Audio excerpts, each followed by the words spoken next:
taking the Amtrak Coast Starlight from Los Angeles, Union Station, to Seattle. 35 hours. Our first time on an overnight train. We'll share what it's like. At Union Station, they have long-term parking for $8 a day. You can also get to Union Station from LAX Airport on the flyaway bus. You can catch the bus at each of the terminals. It only costs $10. Parking and the bus plaza are at the back of Union Station, known as the East Portal. You go through a tunnel that connects you to the different train platforms. We went back to the front to show the beautiful design of Union Station at the main entrance. Union Station was built in 1939. It's the largest railroad terminal in the western United States. The style is a blend of Spanish colonial, Mission Revival, and Art Deco. The entry vestibule features large arched passageways. This original walnut information booth, along with the hand-painted ceiling and bronze chandeliers, acoustic tile walls, and marble floors were all part of a massive restoration project that was recently completed.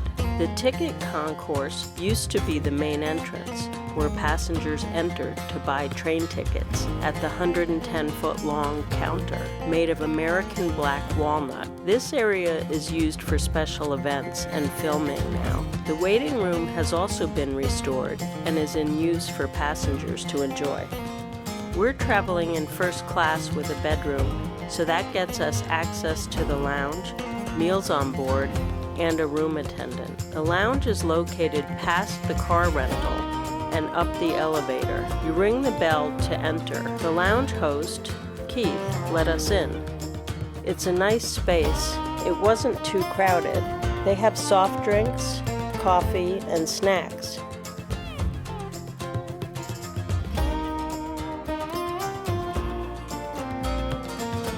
Comfortable sitting areas.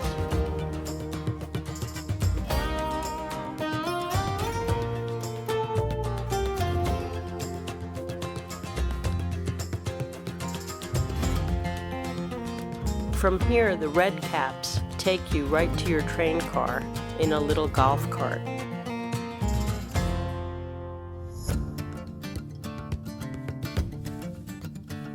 We were dropped off at our train car where we met Santi, our room attendant. She arranges our meal reservations, does the turn down, and lets you know what's happening on board.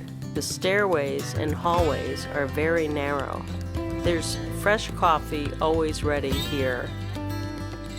This train car has 5 bedrooms on the top floor and 14 roomettes downstairs. Here's a tour of the bedroom. There's a sliding door that only locks from the inside and a privacy curtain. There's a couch and chair, a sink and mirror. There's also a folded bunk up on the left. These rooms have adjoining doors. It has a small bathroom that also has a wet bath type of shower with shampoo, conditioner, and body wash. The toilet paper has a waterproof cover. We didn't test out the shower, but it was really convenient to have our own bathroom. There's a tiny closet, but it doesn't fit much in there, maybe jackets and smaller items.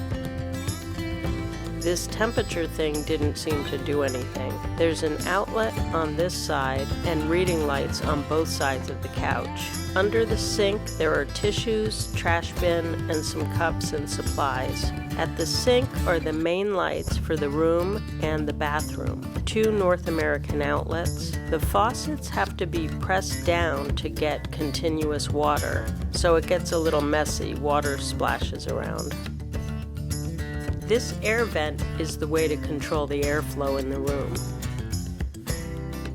They have towels and blankets up on the shelf, a nice big picture window, and curtains that you can close.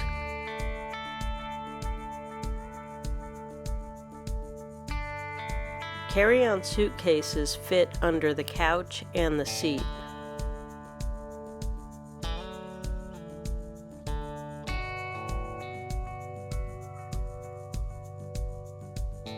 The table folds out.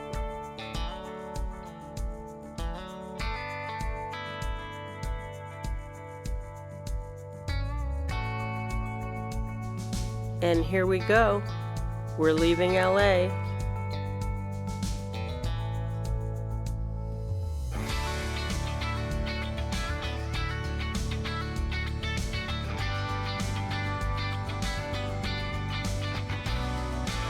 That's the LA River.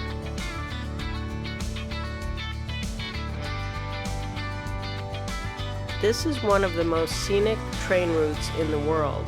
You get ocean views for 3.5 hours along the coast from Oxnard to San Luis Obispo. It's really relaxing and a beautiful ride. You can bring your own wine and snacks to enjoy in the room.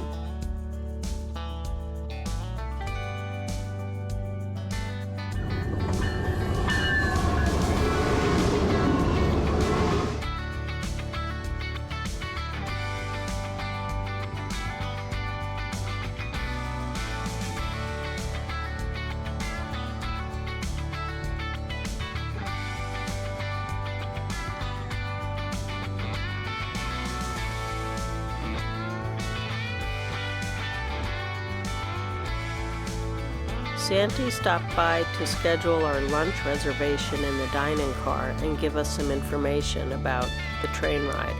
All the meals are included when you book any of the rooms. In the dining car, they always seat you with other guests. That was different, but it was interesting to meet everyone and learn about their lives and what brought them on this journey. They have fresh roses at all the tables. That's a nice touch. We tried the cheeseburger and chicken Caesar salad. Fresh and tasty, the food is very good.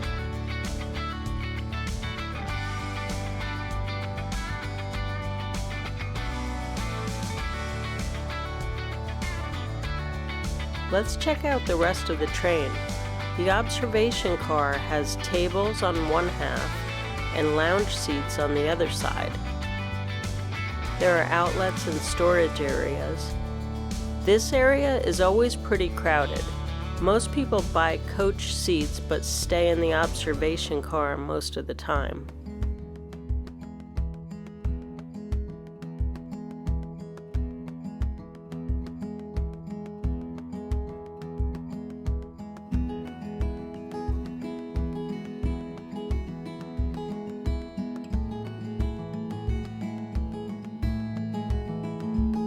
In coach, the seats are pretty large and comfortable.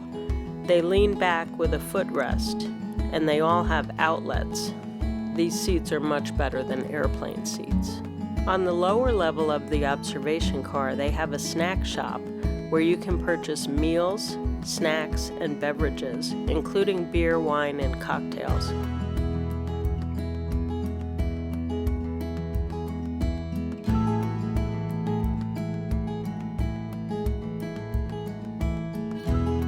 We stopped in San Luis Obispo for a fresh air break. We had 10 or 15 minutes to just get off and stretch our legs. We saw some train engineers at a shift change.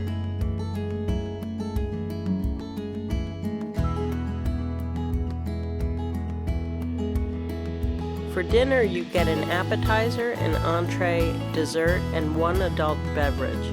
We had red wine, tried the tempura shrimp. The coating was a little different, kinda tasted like Rice Krispies. It was just okay. For entrees, we ordered flat iron steak and salmon. They were both really good. For dessert, we got the chocolate cake.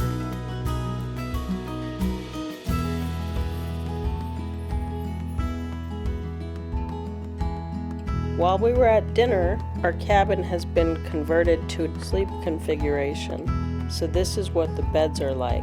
The couch pulls out like a futon with an added sleeping pad and sheets, pillows, and blankets. The upper bunk is smaller. There's a pouch to store things, a reading light, and a harness to keep you from falling out of bed. It's not very comfortable up top. There's no headroom. Let's take a look at all the options and pricing. Coach seats start at $102, but with Flex, you can bid up on a sleeper room and get it for less if it's available. The room prices here are based on 2 people. Most of the people we met in the dining car had roomettes that they got by bidding up from Coach.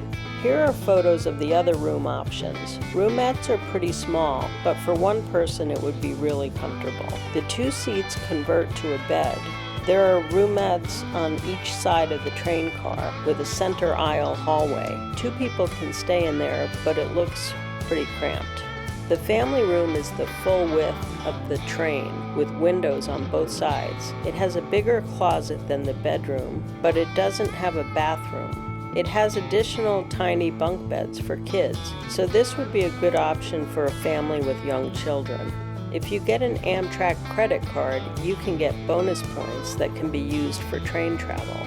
They have a yearly fee that they charge up front. We tried to get some sleep, but it's kind of tough with the train movement, train whistles, and creaking. At breakfast, they serve Starbucks coffee. We got the continental breakfast with grits and the French toast. Everything was tasty, but one complaint, they only had plastic utensils available. We had another fresh air break in Klamath Falls. It was snowy and very cold.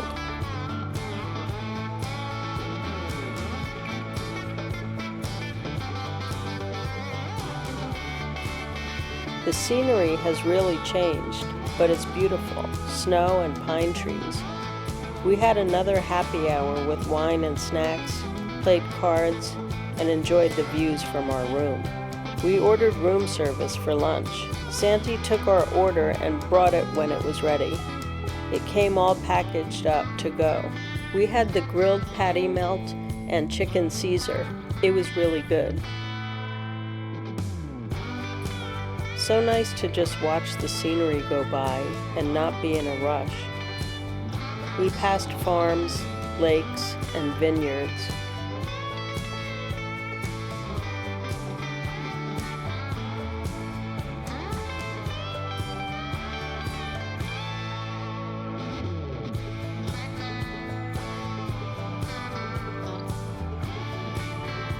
We went through the Cascades, saw Mount Hood,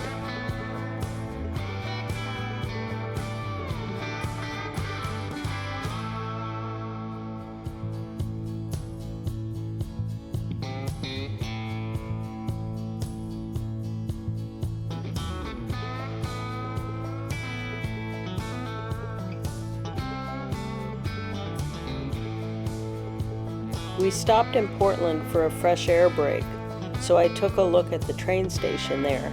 It was built in 1896 and remodeled in 1930. The floors and walls are made of marble from Italy.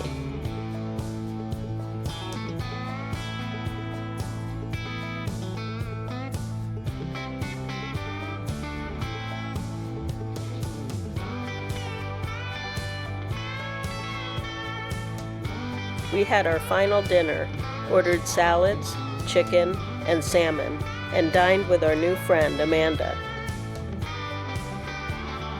For dessert, we had blueberry cheesecake. It was delicious.